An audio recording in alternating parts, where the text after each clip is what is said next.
Hello, everybody. Welcome to the Political Vigilante. My name is Graham Elwood. There was an article in Mint Press News that says it's not the Dow stupid underpaid workforce imperils U.S. and global economies.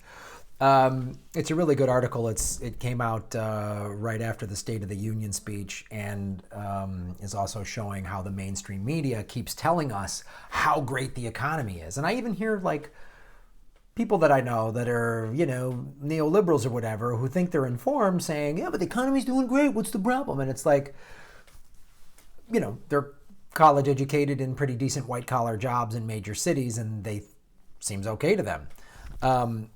And what the mainstream media is very skilled at doing is hiding the fact that the stock market and how the economy is for average Americans are not connected at all.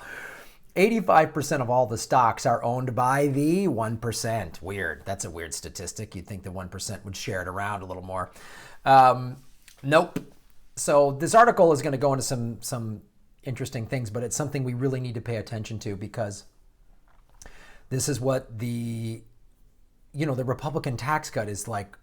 It is just mind-boggling to me. The Republicans always talk fiscal conservatives, and then they just add $1.5 trillion to the deficit.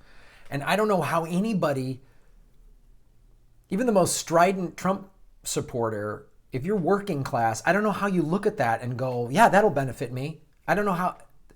It's only benefiting the oligarchs and the plutocrats. It's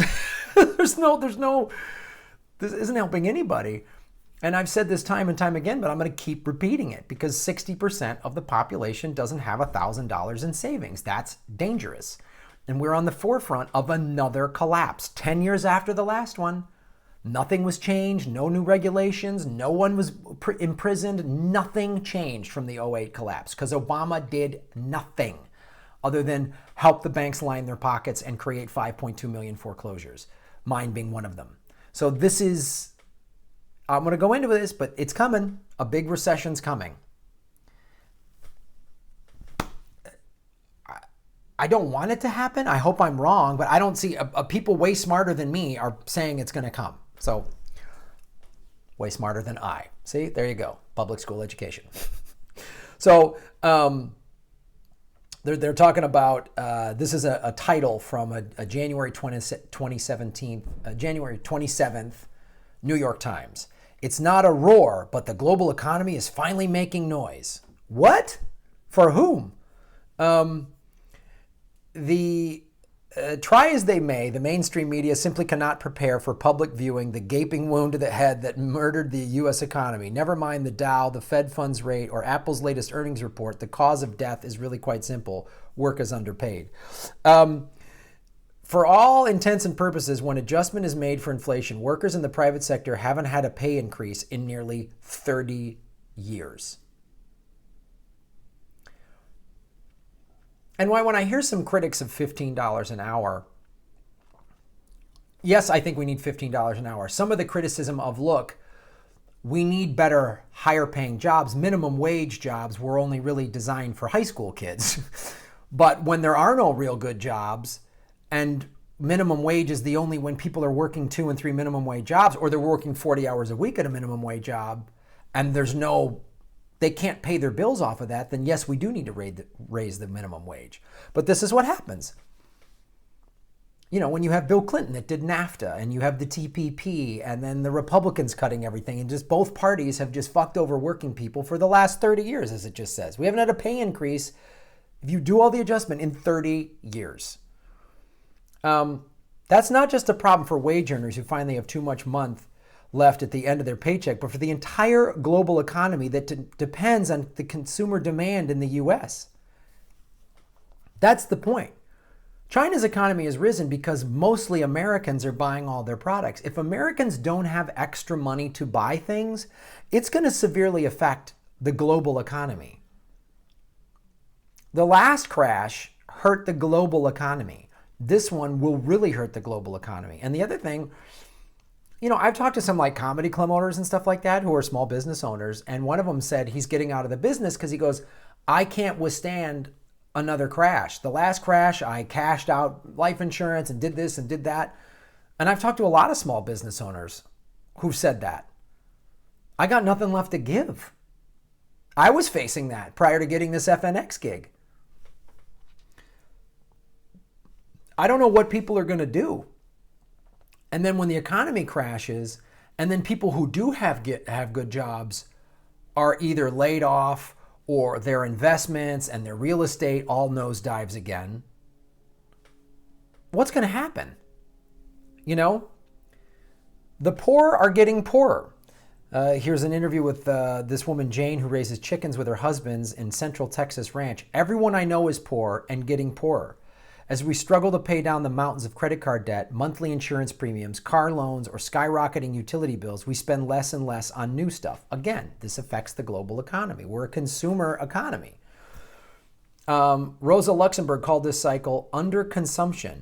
More modern economists call it debt deflation. What it all means is that Laura of New Jersey makes very few new purchases these days. The monthly premiums on state exchange, she, her husband, and 2 sons enrolled in increased last month from $1,700 to $2,350. That's a $500 increase. That's pretty tough on a working, and anyway, that's a lot of money for just about anybody, right? But actually, that's not true. It would cost that much if she and her husband had continued on the same plan, but with college tuition for their second son bearing down on them, they decided to downgrade to a less expensive plan, which cost only $2,000 a month. And that's only for catastrophic coverage. They have a $6,000 deductible. Even when coverage does kick in, it only pays for half their healthcare costs. So we send our kids to the doctor, but she and her husband don't go. That's not sustainable. They're going to send a kid to college?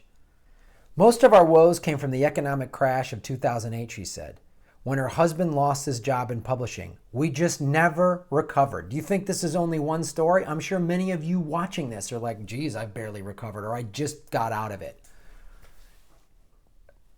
I'm telling you, without this FNX gig, I would still be digging out from, I never really recovered from my bankruptcy and foreclosure of 2009 and 10. Never really got over that. I went on the road and was making okay money, but I never got big paydays and all this other stuff. I was just getting by, just paying my bills. I drove a car that had 250,000 miles on it for 9 years. I did everything. I sold a newer car. I got rid of my home. I did everything. I filed bankruptcy. I got rid of a lot of my bank debt.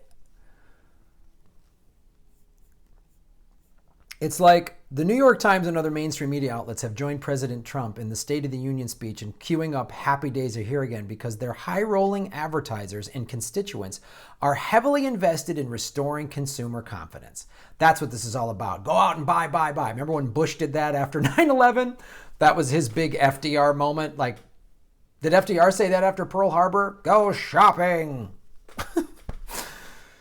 Encouraging more shopping sprees to grease the wheels of a dried up demand economy. The contradiction is that the mainstream media have consistently been a cheerleader of the very policies that have robbed American consumers of their buying power.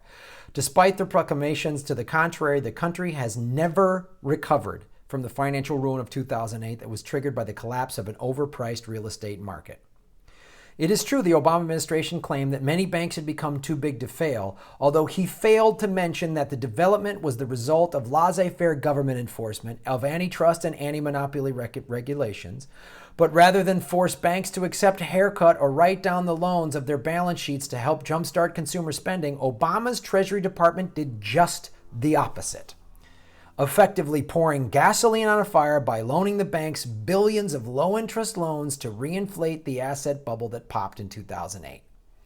The result is the best of times, worst of times quality that characterizes the relationship between the country's wealthiest 1% and everyone else, with stock market indexes and poverty rates at near historic highs. So the article continues to go that talking about the plutocrats rearrange the financial universe. Here, let me say this. What's important to note is that the dispossession of workers in the U.S. is a man-made catastrophe, and it is the culmination of the plutocrats' concerted 45-year effort to undo the stagflation crisis of 1973 and, if possible, ensure that it never happened again. At the heart of the crisis was inflation, caused by pay hikes for U.S. workforce that was running as high as 9% year over year at the time. Workers generally don't mind moderate levels of inflation because they have more cash in their pockets. And indeed, poverty levels in 73 were at an all-time low. Conversely, creditors consider inflation a type of financial fraud in which they loan or borrow $100 to get only $95 back. God. In his latest book, The End of Normal, University of Texas economics professor James Galbraith, the son of a great Keynesian economist John Kenneth Galbraith, asserts that the 2000 crisis wasn't just part of a normal macroeconomic cycle, but the culmination of a political economy that lost its way beginning in the 80s. Here's what he told MarketWatch last month. I think there are really major changes in the structure of the economy going forward. The share of businesses' investment has been quite low. Share of construction has been very low. And that means the economy is being driven increasingly by the consumer. The consumer is dependent upon the access to debt, auto loans, consumer loans, and student loans. Those things would build up over time until such a time as there is a crack and households decide they no longer wish to access the credit, at which point this phase of the expansion will end. So guys, it's we're right back to where we were. Like what Enron did in 2001. How does Enron make its money? Remember that? In that documentary, The Smartest Guys in the Room, that came out in 2005. It's all happening again. Try to prepare for it best you can. And another reason we need real progressives in 2018. Vote out the corporate incumbents of any party and vote in real progressives. We need real people to get in office in 2018 that can try to do some regulation and turn this around. That's what we absolutely need. Thanks for watching the show.